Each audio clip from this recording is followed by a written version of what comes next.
The Senate will come to order. I ask everyone present to please rise and recite the Pledge of Allegiance. I pledge allegiance to the flag of the United States of America and to the republic for which it stands, one nation, under God, indivisible, with liberty and justice for all. In the absence of clergy, let us bow our heads in a moment of silent reflection or prayer.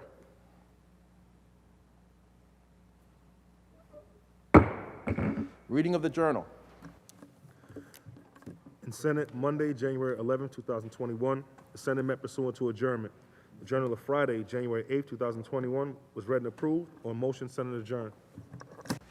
Without objection, the journal stands approved as read. Presentation of petitions, messages from the Assembly, messages from the Governor, reports of standing committees, reports of select committees, communications and reports from state officers, motions and resolutions. Senator Janaris.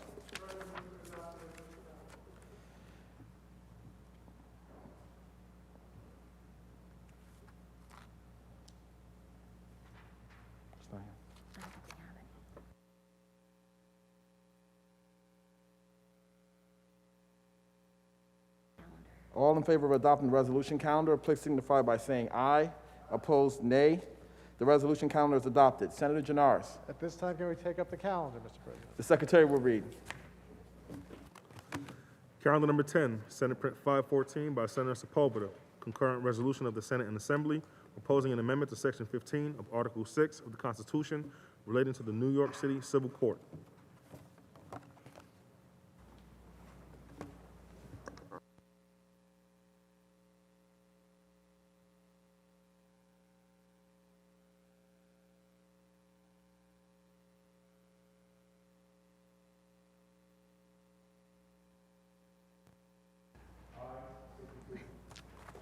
The resolution is adopted. Calendar number 11, Senate Print 515 by Senator Gianaris, concurrent resolution of the Senate and Assembly proposing an amendment to Sections 2, 4, 5, 5A, and 5B of Article 3 of the Constitution. Lay it aside. Calendar number 12, Senate Print 517 by Senator Gianaris, concurrent resolution of the Senate and Assembly proposing an amendment to Section 5 of Article 2 of the Constitution. Call the roll on the resolution. Addabbo, Gianaris, Kruger, Ort, Stewart, Cousins, White.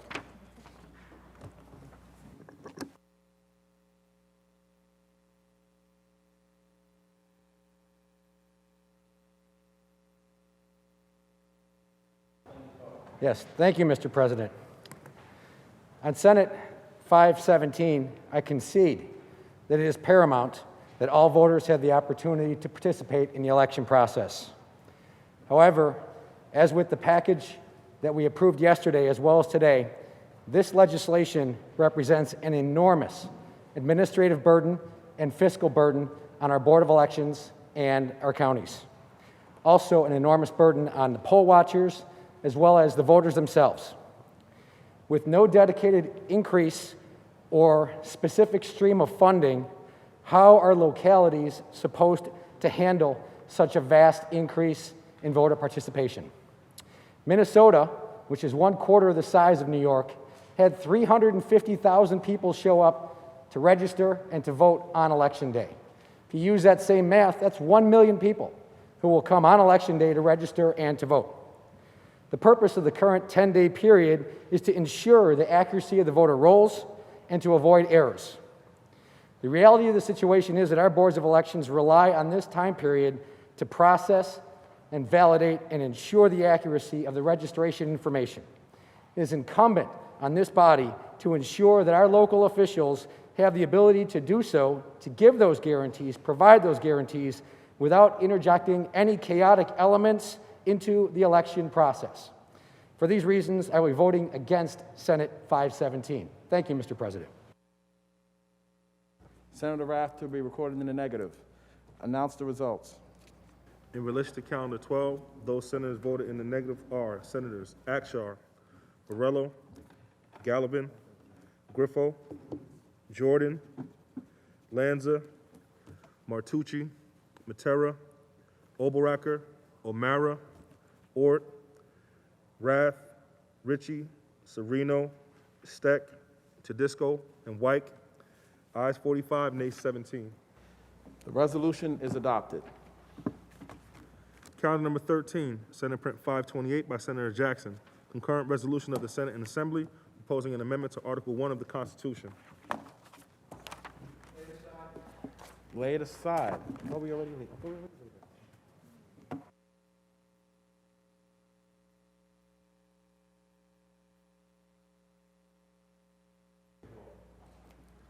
Read the last section.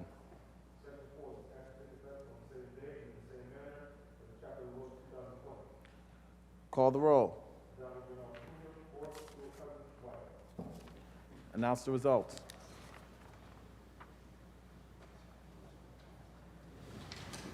Ayes 62.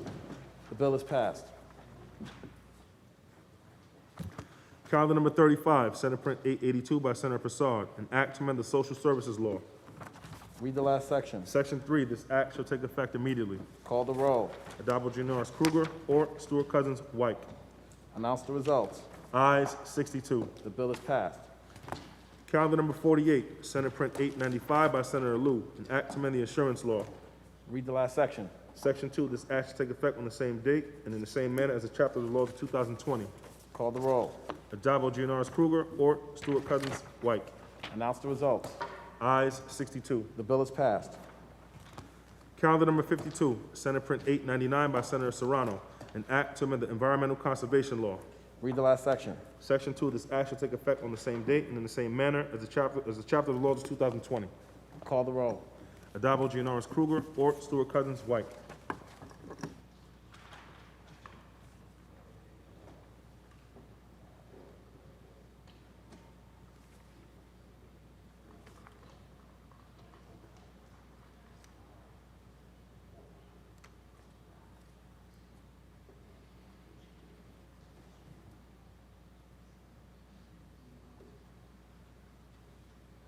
Announce the results. In relation to calendar number 52, those senators voted in the negative are Senators Akshar, Borrello, Gallivan, Griffo, Jordan, Lanza, Oberacker, O'Mara, Ort, Rath, Ritchie, Sereno, Steck, and Tedisco. Ayes 48, nays 14. The bill is passed. Calendar number 57, Senate Print 904 by Senator Comrie, an act to amend the Not-for-Profit Corporation Law. Read the last section. Section 3, this act shall take effect on the same date and in the same manner as the chapter of the laws of 2020. Call the roll. Addabbo, Norris, Kruger, or Stewart Cousins, White. Announce the results. Ayes 62. The bill is passed. Calendar number 58, Senate Print 905 by Senator Harkam, an act to amend a chapter of the laws of 2020 relating to establishing the Real Property Tax Exemption Task Force. Read the last section. Section 4, this act shall take effect on the same date and in the same manner as a chapter of the laws of 2020. Call the roll. Addabbo, Norris, Kruger, or Stewart Cousins, White. Announce the results.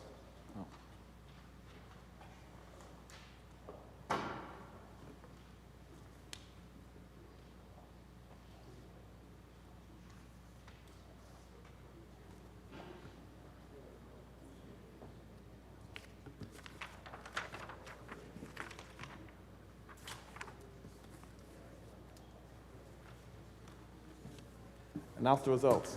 In relation to calendar number 58, those senators voted in the negative are Senators Akshar, Borrello, Gallivan, Griffo, Jordan, Lanza, Martucci, Matera, Oberacker, O'Mara, Ort, Palumbo, Rath, Ritchie, Sereno, Steck, Tedisco, and White. Ayes 44, nays 18. The bill is passed. Senator Janaris, that completes the reading of today's calendar. Mr. President, this time we will take up the controversial calendar, starting with calendar number 13. The secretary will ring the bell. The secretary will read. Calendar number 13, Senate Print 528 by Senator Jackson, concurrent resolution of the Senate and Assembly proposing an amendment to Article 1 of the Constitution. Senator Lanza, why do you rise? Mr. President, I believe there's an amendment at the desk. I waive the reading of that amendment and ask that Senator Steck be recognized and heard. Thank you, Senator Lanza. Upon review of the amendment in accordance with Rule 6, Section 4B, I rule it non-germane and out of order at this time. Mr. President, accordingly, I appeal the chair's ruling, and I ask that Senator Steck be recognized. The appeal has been made and recognized, and Senator Steck may be heard. Thank you, Mr. President. I appeal the ruling of the chair. The proposed amendment is germane to the bill at hand because it too embodies a right granted to every New Yorker in our Constitution, the right to 3 separate but equal branches of government. This amendment would repeal the powers granted to the governor, which allow the executive branch to exclusively and unilaterally rule throughout a declared state of disaster emergency without any input from the state legislatures chosen to provide a voice for the New Yorkers who elected them. Many challenges have arisen throughout this pandemic, but the most recent one exemplifies the utmost need to restore balance to our state government. The inefficient and ineffective rollout by the governor of the COVID-19 vaccine. The Department of Health and Human Services began publicly discussing the expedited process to create and distribute the COVID-19 vaccine on March 30th, 2020. That was 9 months ago, 9 months prior to the release of the vaccine for distribution.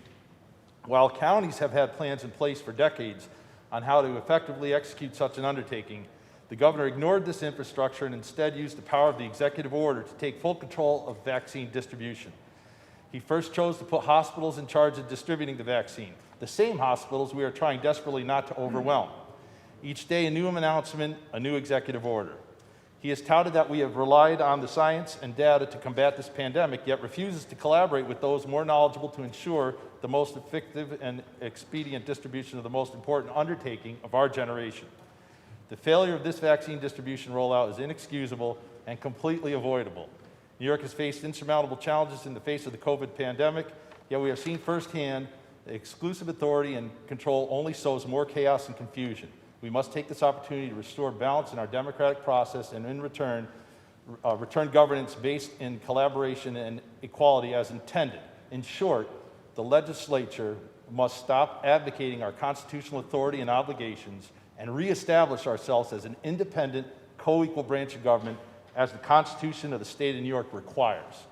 It's for these reasons I urge my colleagues to support this amendment. Thank you, Mr. President. Thank you, Senator Steck. I want to remind the House that the vote is on the procedures of the House and the ruling of the chair. Those in favor of overruling the chair signify by saying aye. Hands.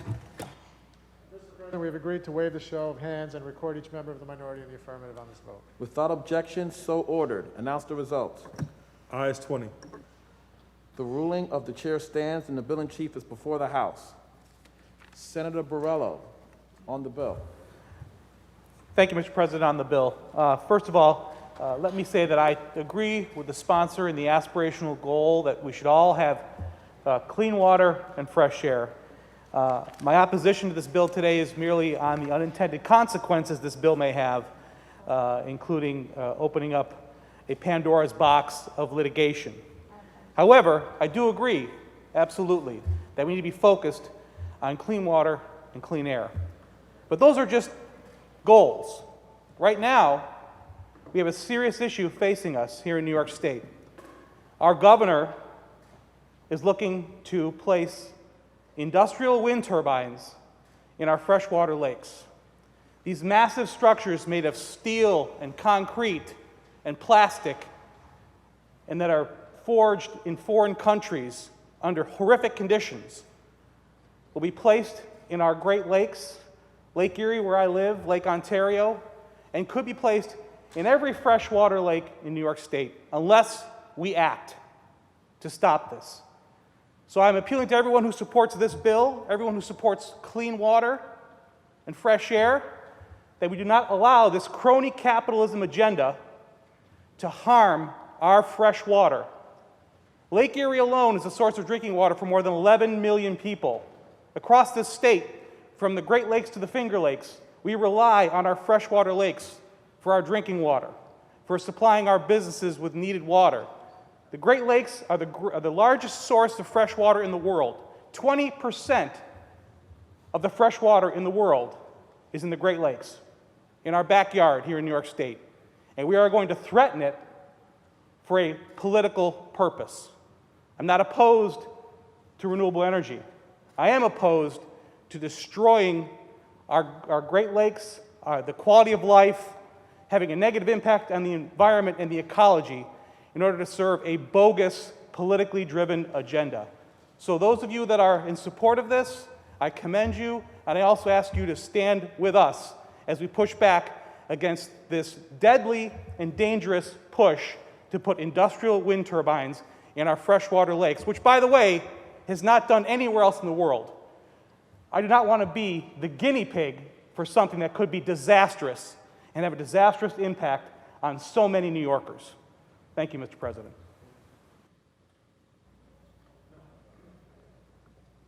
Senator Steck. Thank you, Mr. President. Would the sponsor yield for a couple questions? Does the sponsor yield?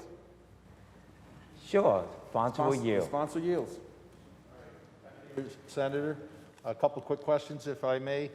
Is the word clean or the word healthful that appear in the bill defined anywhere in the legislation before us?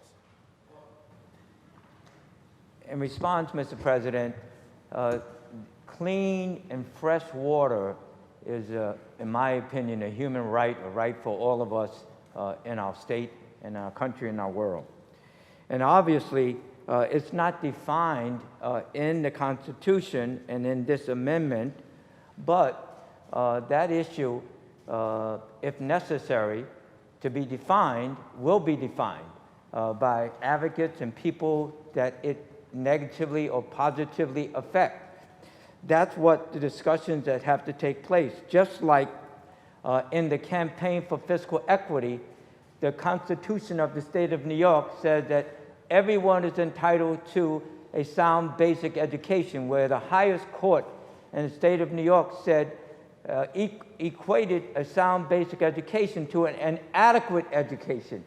And it defined that in a decision. It said, meaning the highest court of the state of New York said, that an adequate education means that every child should have the opportunity to graduate from high school, knowing how to read, knowing how to write, knowing how to serve on the jury, and being able to hold competitive employment. A lawsuit had to be filed in order for the court to decide what the entitlement was for a sound basic education.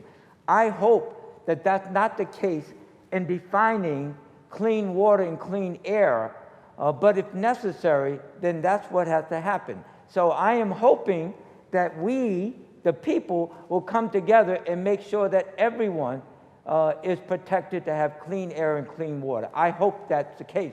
And I hope, as my colleague said, Senator Borrello, that no one puts their political agenda in this. This is not about politics. This is about every family and every individual having the right to have that clean water and clean air. And so that's my response to you. Mr. President, is the sponsor would yield for one more question? Does the sponsor yield? Yes. Sponsor yields. Thanks, Senator Jackson. I just moved over from the Assembly. I'm familiar with the constitutional amendment process. This is second passage of this constitutional amendment. I've been involved in several others through the ENCON committee. And one of the instances that I recall in the past was that at some point between first and second passage, it's normal to have enabling legislation that will further lay out and maybe address some of the concerns I and others have about the ambiguity of the word clean and healthful. Is there enabling legislation that's currently in existence and is corresponding with this second passage? I am not aware. There may be, but I am not aware. I do know that from a constitutional point of view, we passed it last year, we're passing the language this year to include that as an amendment to the Bill of Rights with respect to the clean air, clean water, and a healthful environment. Senator, Mr. President, on the bill? Senator Steck on the bill. Thank you very much. Certainly no one in this room is opposed to the goal and the aspiration in achieving clean air, clean water, or healthful environment. However, we are a legislature, and if nothing else we've learned in the last few weeks, words matter. We need to be very cautious and careful with our language. We are passing law. We are not passing goals. For a law to be fair and a law to be just, it must be understandable, it must be enforceable, it must be measurable. I'm all for clean air and clean water. Who isn't? But in the face of ambiguity, you will have distrust, you will have lawsuits, you will have cost, and I'm trying to avoid that. So my concern with this legislation is essentially that we're throwing something out there that we have not well defined. And for that reason, I think that we need to exercise caution. We need to be a little more detailed in our work. And for that reason, I'll be opposing second passage of this amendment. Thank you, Mr. President. Are there any other senators wishing to be heard? Seeing and hearing none, debate is closed. The secretary will ring the bell. Read the last section. Call the roll on the resolution. Addabbo, Janoris Kruger, Ort, Stewart Cousins, White. Senator Jackson to explain his vote. Mr. President, so my colleagues, I rise in order to support this bill in which I'm introducing. And today, by adding 15 words to the Constitution of the State of New York, we will help shape the future of New York. Those powerful words are, each person shall have a right to clean air and water and a healthful environment.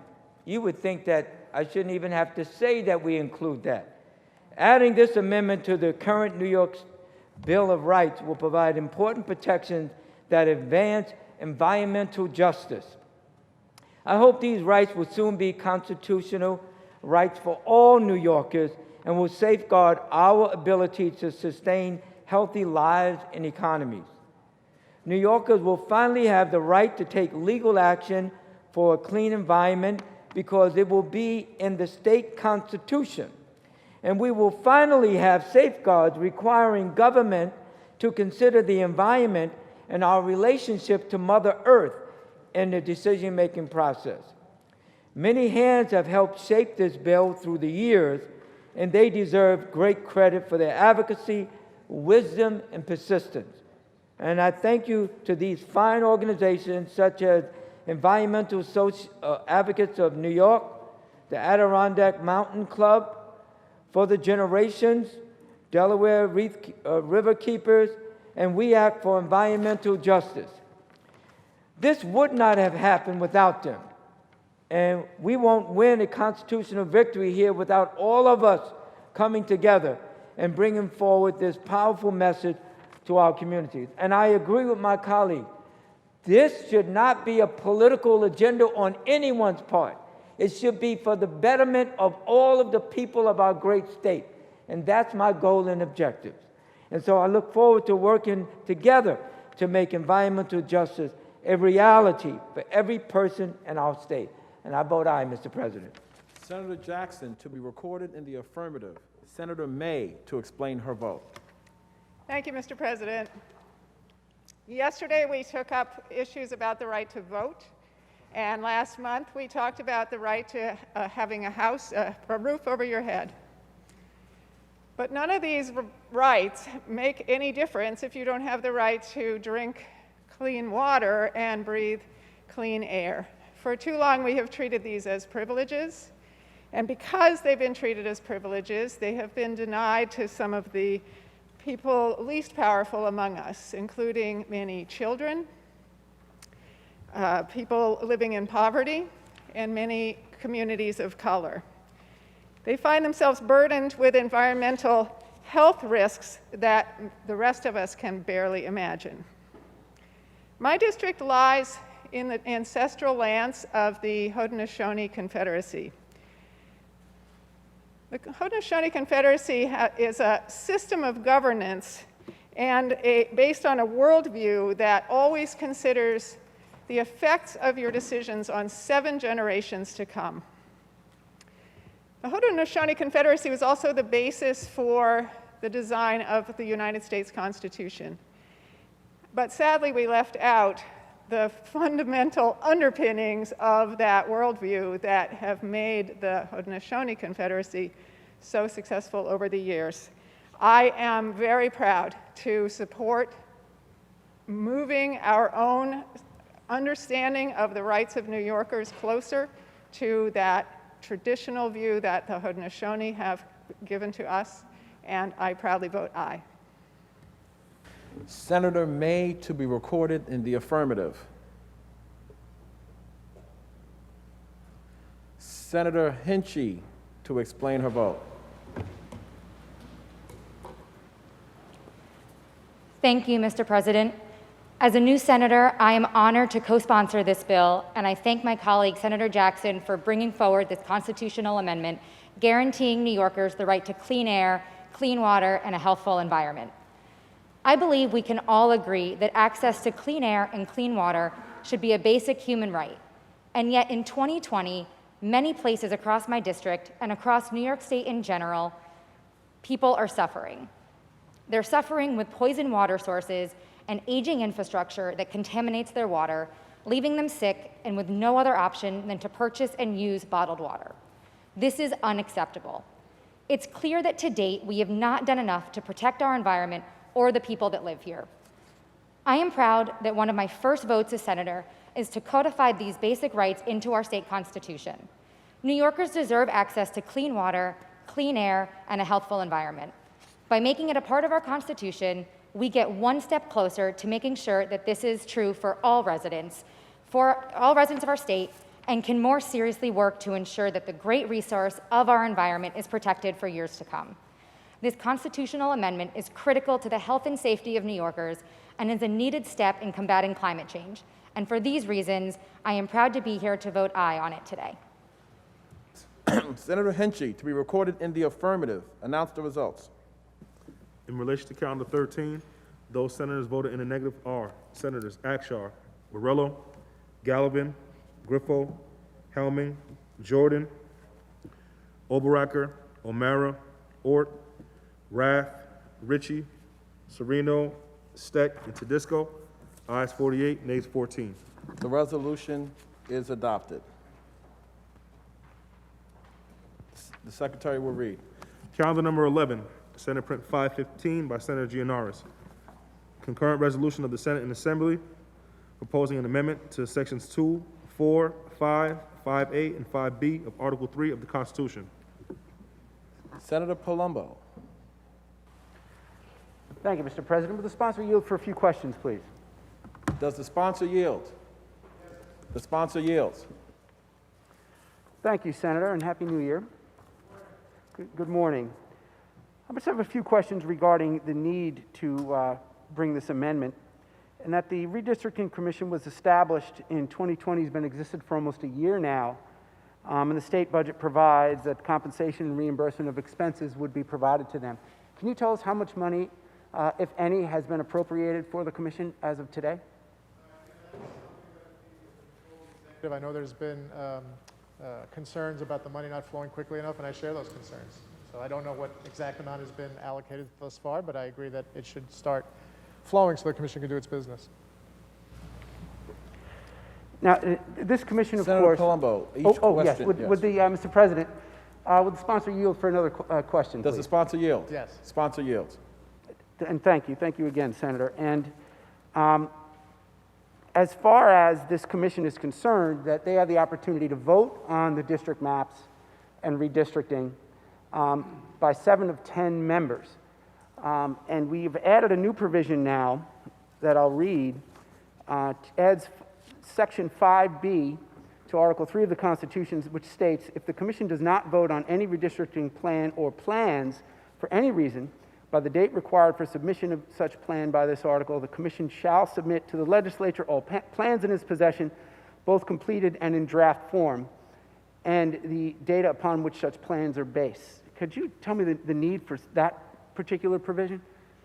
That's just to provide for a contingency that the original amendment did not consider. There was no specific provision that indicated what would happen in that scenario, and so we thought it would be better to make it clear. Understood. And it's Senator Palumbo.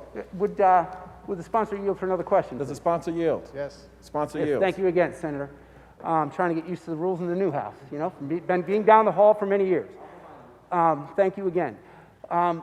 So, Senator, regarding that particular provision, I don't see anything in this proposed amendment that would provide specific amount of votes needed by each house in the event they don't vote. So if they approve it by 7 of 10 votes, is my understanding, then it would be approved by 60% of each house.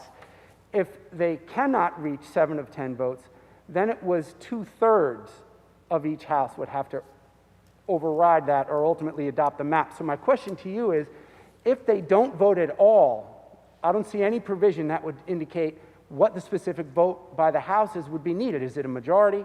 Is it a supermajority, or is it 60%?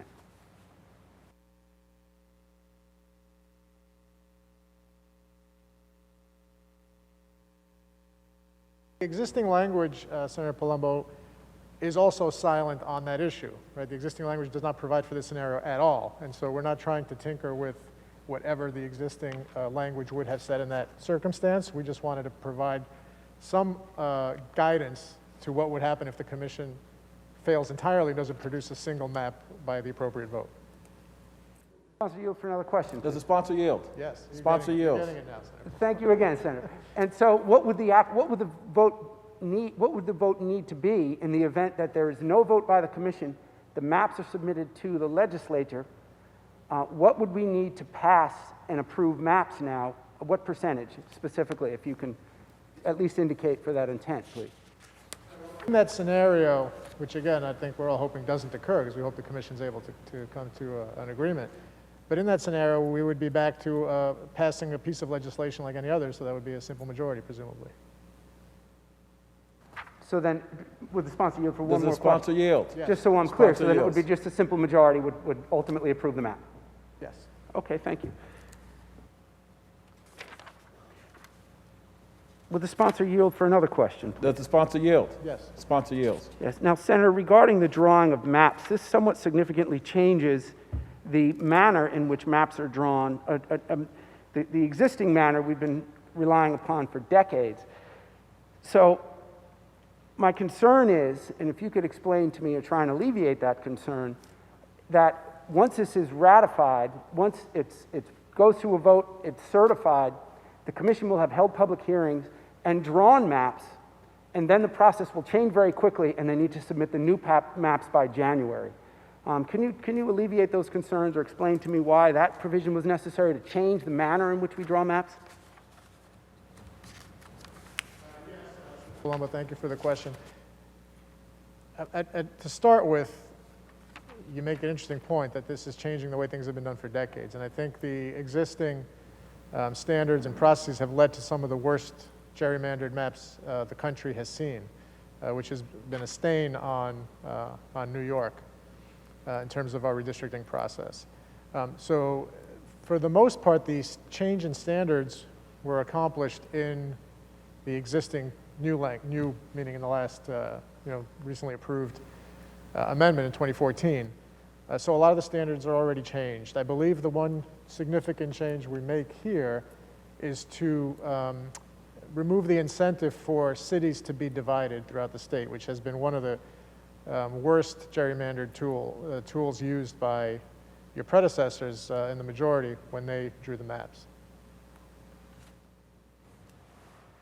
So would the sponsor yield for another question? Does the please? sponsor yield? Yes. Sponsor yields. Thank you again, Senator. So in that regard, when we look at page 2, it also allows you to now not only split the cities, but we also have stricken the clause at line 47, no county shall have 4 or more senators unless it shall have a full ratio for each senator. So that's stricken. So we could now basically have any county may have an unlimited number of senators. Is that accurate?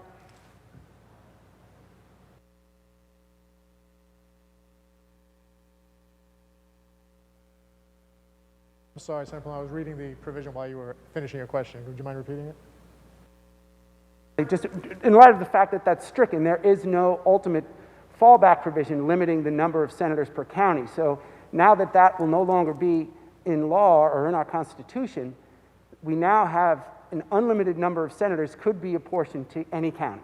Is that accurate? Right, that's a provision. Some of what we've done in this amendment is conform the state constitution to existing constitutional norms. There's a lot of unconstitutional language that just sits in our Constitution and has been left there because it's not really applicable. So that's a one-person, one-vote issue. You cannot restrict the number of senators in particular counties. The original Constitution of the state of New York hundreds of years ago had strict limits that way, kind of the way the U.S. Senate is apportioned. And that has been deemed unconstitutional for many years in this country. So that's more of a cleanup provision, I think, that you're referring to. time, Senator Janaris. Mr. President, on the bill, please. Senator Palumbo on the bill. Thank you again, Mr. President. Now, this is an independent redistricting commission that was overwhelmingly approved by the voters.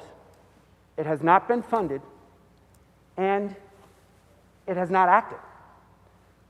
Quite frankly, this particular amendment handcuffs that commission to the extent that they will not, I suspect, be able to reach an agreement on maps.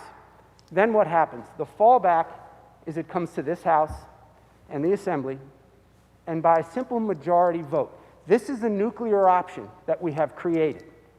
And we all saw what a fiasco that was on the federal level. We now have a simple majority can draw district lines. That is a problem. And quite frankly, when we get to page 2, that line 47, we're now striking the limit of 4 or more senators, that you cannot have more than, you can't have 4 or more unless there is a full complement, meaning based on population, you have that number. Now, when you look at the population in New York State as of 2019, we had 19.45 million individuals in New York State. Divide that by 63 Senate districts, that's 308,730 per district. Now, when you put that into the population, for example, of New York City in the 5 boroughs, it was 8.4 million. So New York City has enough bodies, enough of a population for 27.2 Senate districts. That's 28 senators in New York City alone. And the reason why, I suspect, that this original provision included a limit on senators so that you could not specifically gerrymander. When we talk about gerrymandering, you're choosing your voters instead of your voters choosing you. And quite frankly, striking that provision to limit 4 senators is for no reason other than gerrymandering. When you think about this and you think of the breakup of some of the counties in our state, we are losing people in droves from primarily upstate, as we've heard over many years now, for various reasons that we don't need to get into. But the population upstate is shrinking. By proportion, New York City has more people in it, more than 28 districts, quite frankly. But now, when you have some of the breakdown, for example, Republican to Democrat, some counties are 60, 90, 85% one party, and the balance, all others. So now that you can have more than 4 senators representing a county, you can slice off some of that more favorable to any particular party and meander them into the suburbs. I'm out on the east end of Long Island. I'm Senate District 1, as we all know. First district first. As the great Ken LaValle used to say for many, many years in this House, that you could stretch my district, which is about a 50-50 breakup between Republican and Democrat. You could run my district all the way into the city and take a few election districts, or more than a few, and add and soften the ratio to make mine primarily more, for example, Democratic.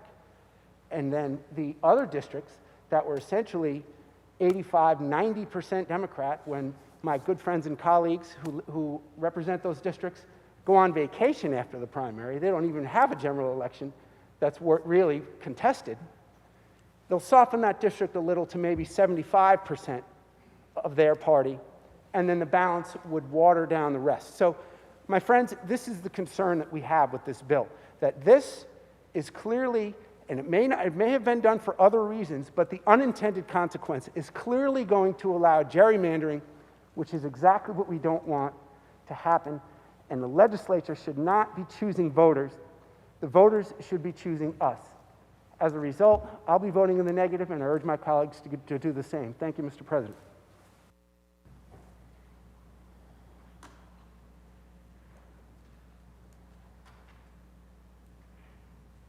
Senator Boyle on the bill. Mr. President, on the bill, I want to thank my colleague, Senator Palumbo, for a great debate on this piece of legislation. There's nobody in this chamber that supports the idea of redistricting reform more than I do. As a matter of fact, many years ago when I served in the New York State Assembly, they redistricted my district in a way that most people couldn't believe. Took a line miles away, down my block, around my house, and back up the other block. The New York Times referred to me as the poster boy for redistricting reform in an editorial. We need redistricting reform, and this piece of legislation lessens that ability. 10 years ago, we decided on a bipartisan basis to make it an independent, a truly independent redistricting commission. What happened since then? The majorities changed, and suddenly the reform-minded Democrats and majority are in the majority now, and if they're not so reform-minded. I would say that this is an important piece of legislation, but not one that we should be doing on the first day of our legislative session.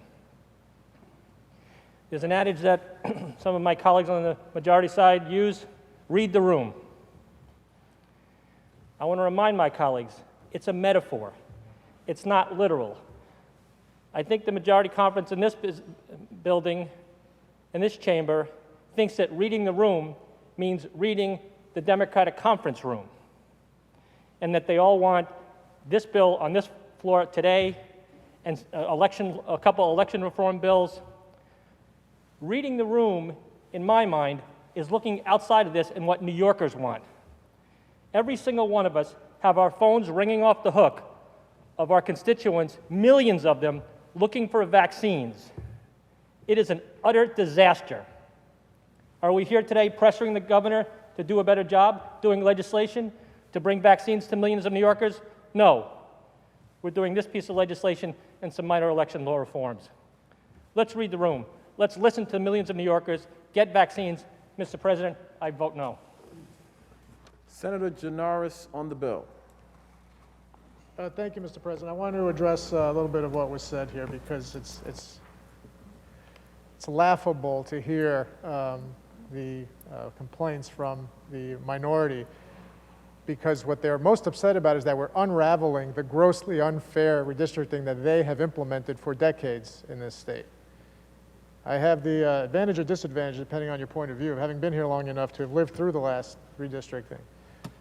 And we have some of the worst lines where communities are divided just to keep Democrats from getting elected, just to keep communities of color from having representation. It was gross, and we're fixing it. Now, the Republicans are so bad at what they do that we managed this last election to win those seats anyway. And so in the cities of Rochester and the cities of Syracuse, where communities were intentionally divided to maintain Republican representation in contradiction to what the voters actually wanted, we're fixing that. So yes, we were able to overcome it politically because, in fact, it was the Republicans that hadn't read the room of the entire state in terms of what the people of this state wanted their representatives to advocate for. But we should fix it going forward so that never again can we have to deal with that kind of gross abuse of our democratic process by the now minority. And so, Mr. President, what the Republicans see as unfair is really just the restoration of fairness, allowing communities to actually be properly represented, as good government advocates should support. So, Mr. President, I obviously encourage a yes vote on this important legislation. It will do wonders for restoring faith in our democracy, at least at the state, while it's being torn apart by some folks nationally. And I would just give a little bit of advice to my colleagues in the minority. Despite their best efforts at gerrymandering through the years, they are still deeply in the minority. And if they would like to get out of there, or at least take steps in that direction, they should not complain when we're trying to make the elections more fair. They should actually listen to the people of the state and start holding beliefs in accordance with what New Yorkers would prefer. Thank you, Mr. President. Are there any other senators wishing to be heard? Seeing and hearing none, debate is closed. The secretary will ring the bell. Call the roll on the resolution. Addabbo, Gianaris Kruger, or Stewart Cousins Thomas. Senator Martucci to explain his vote. Thank you, Mr. President. Let us be clear about what we're here doing today. The majority is voting to gut a bipartisan independent commission and instead is looking to interject new rules that will allow the majority to control the redistricting process. This is exactly the partisan nonsense that my constituents back home are sick of seeing here out of Albany. At a time when our small businesses are on life support and our communities are being ravaged by the pandemic, this majority has chosen to help themselves rather than help their constituents, and that's sad. Moreover, I'm not asking you to take my word for it. Good government groups like Citizens United and the League of Women Voters have also condemned this proposal. Anytime the Republican Conference and Mike Martucci stands in unison with Citizens Union and the League of Women's Voters, and we actually agree on a proposal, that should be a clue that something's rotten in the bill. If you care about fairness, if you care about bipartisanship like me, and if you want to step away from the toxic politics of the moment and step toward ways that we can work together on good policy, you need to oppose this amendment today. Mr. President, I vote nay and encourage my colleagues to do the same. Senator Martucci to be recorded in the negative. Senator Gianaris to Senator Lanza. This way you can knock it down. To explain his vote. To explain my vote, Mr. President, thank you. You know, I take exception to some of the comments that were made regarding what happened in the past. Let's remember, in the last 50 years, the Republican Party never held control over the two houses of the legislature and the executive branch, which meant that anything that has happened over the last 50 years was bipartisan, was as a result of compromise between Democrats and Republicans. And when there is compromise, when there is bipartisan work, when there is cooperation between the parties, that's when the people are best served. You know, let's say it's true that in the past, the Republicans were so wrong, were so prejudiced, were so inequitable with respect to redistricting, and that we ended up with this injustice here in New York. Let's say that's true, which it's not in my opinion, humble. That is not an excuse to make things worse, to go further in a partisan direction. If you believe that what happened in the past was wrong, then you should not repeat that offense as an excuse, the old adage, two wrongs don't make a right. But beyond that, you shouldn't double down, which is what is happening here. You know, the people voted. They wanted independence here. Reform-minded people on both sides of the aisle came together years ago and said, you know, we've got to fix this. There are issues here.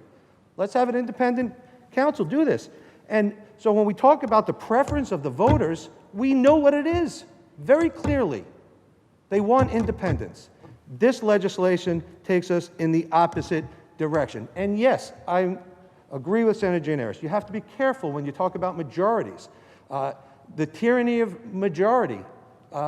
People ought to fear majorities in government, especially unanimous majorities, because that's when people don't stop listening to each other.